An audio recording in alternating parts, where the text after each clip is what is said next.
The passage for this morning's lesson taken from the book of Judges. The chapter is number 16. I hope this is right. Verses 17 through 22. And it reads, "So he told her everything. 'No razor has ever been used on my head,' he said, 'because I have been a Nazarite, set apart to God since birth. If my head were shaved, my strength would leave me, and I would become as weak as any other man.' When Delilah saw that he had told her everything, she sent word to the rulers of the Philistines, 'Come back once more. He has told me everything.' So the rulers of the Philistines returned with the silver in their hands.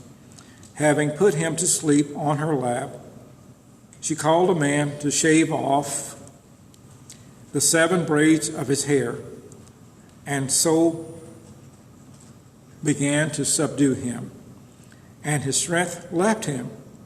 Then she called, 'Samson, the Philistines are upon you.' He awoke from his sleep and thought, 'I'll go out as before and shake myself free.' But he did not know that the Lord had left him.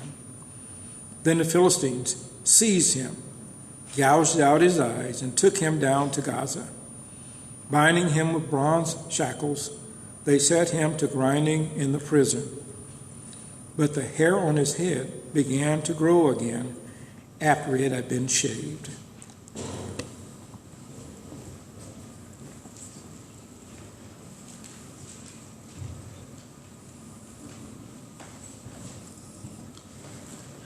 Good morning. It's a little loud. Can you turn it down a little bit? Thank you. It's a pleasure to be up and preaching again. And it was mentioned I sat on the second row, our traditional. You know why I sit there?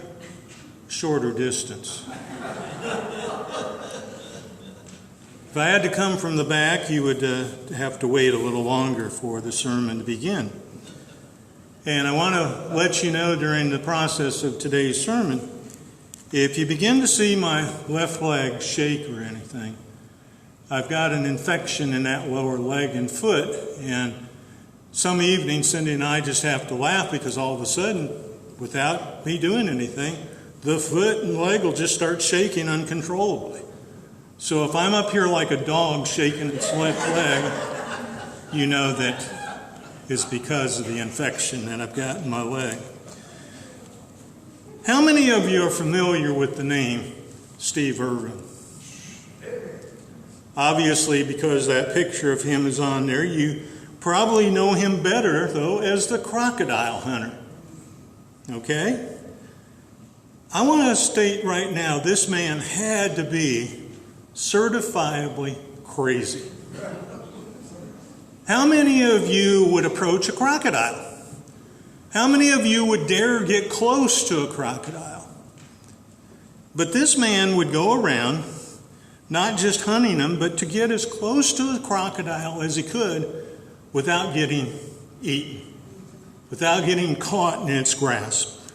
If that isn't bad enough, he went around and sometimes handled the deadliest of snakes, picking them up by their tails, darting around, jumping back when they would try and reach out to him with their fangs. And if you ever saw him in action, you can't help but wonder why somebody would do something as dangerous as this. Why would anyone take chances with his life? Sometimes during his shows, if you watch them, he would warn people at home, don't do what I'm doing, right? Don't try this on your own. Although we may think that he's just crazy or plain crazy for doing this. Some of you might recall that in September of 2006, he had a close call with a manta ray. When the barb of the manta ray stuck him right through the heart. Why? Because he was too close to the manta ray. While he risked his physical life, The similarity that I'm trying to get you to understand between Steve Irwin and our lives today is he risked his physical life. But how many of us are risking our spiritual lives? How many of us are playing with danger because we approach sin as if it's nothing dangerous and I can get as close to it as I want and it will not bite me, it will not bother me. I can always get away.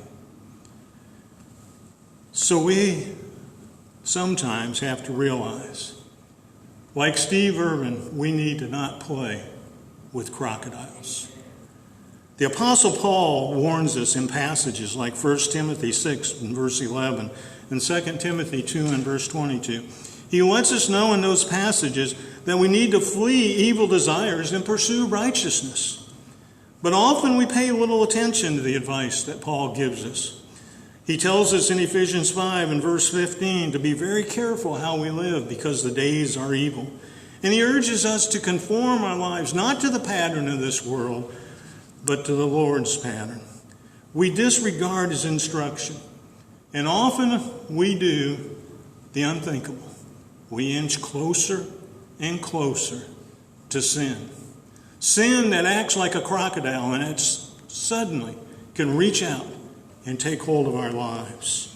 Paul further warns us about evil associations and their corrupting influence. He tells us in 1 Corinthians 15 and verse 33 to not be misled by bad company, because bad company corrupts good character. And he tells us in 2 Corinthians chapter 6, do not be yoked together with unbelievers. For what do righteousness and wickedness have in common? Or what fellowship can light have with darkness? What does a believer have in common with an unbeliever? You would think after all these warnings, we would listen. We would steer clear of sin in our lives. But instead, like Steve Irwin, we're intrigued by it. We have to see what the big fuss is all about. Why should I stay away from it? How many of you, when your mother told you, don't touch the hot iron, still had to go up and touch it and burn your finger? I don't know of any child who didn't. Most of us had to experience the pain for ourselves to understand that she knew what she was talking about. As children of light, we know what the difference is between right and wrong. We know what the difference is between light and darkness, between right and wrong, between sin and righteousness. Not so we can avoid it, but so we can get as close as possible without crossing the line. So who's crazy? The crocodile hunter or us? The big difference between Steve Irwin and us is we're quiet about our intrigue while he broadcast his for the whole world to see. Our fascination with the forbidden is nothing new. God's people have struggled with things like this from the very beginning. We look at Eve and Adam in the Garden of Eden, and we see that God had told them not to eat of the tree that was in the center of the garden, the tree of life. So what does Eve do? She gets close to the tree. She sees the fruit.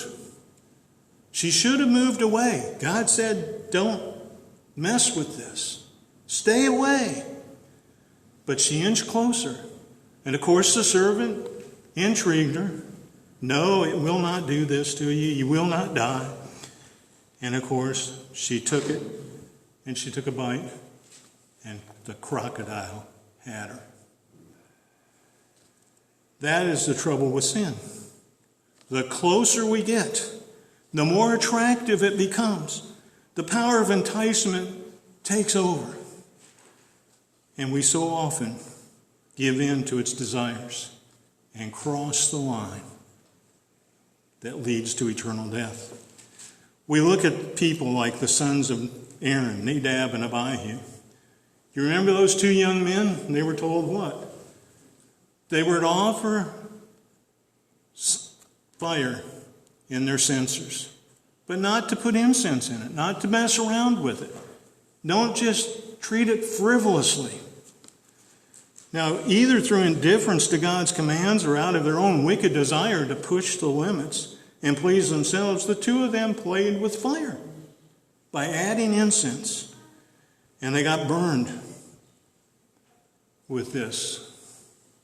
We learn from Leviticus 10 that they were burned. Aaron's sons, Nadab and Abihu, took their censers and they put them in the fire and added incense, and they offered unauthorized fire before God, the Lord, contrary to his commands. And the Lord sent out fire from heaven and destroyed them. You know, there were times that I loved to play with fire. Any of you like playing with fire as a child? We were intrigued by it, weren't we? If we could get a fire started, we would just play with it, add sticks to it, do whatever. Part of my job and my brother's job sometimes as children was to take out the trash and burn it. We had a 55-gallon oil drum that we had to burn it in.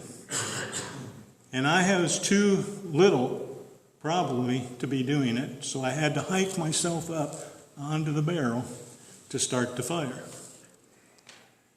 And at 12 years old, I ended with all my eyelashes and all my facial hair singed off my face because I got too close to fire.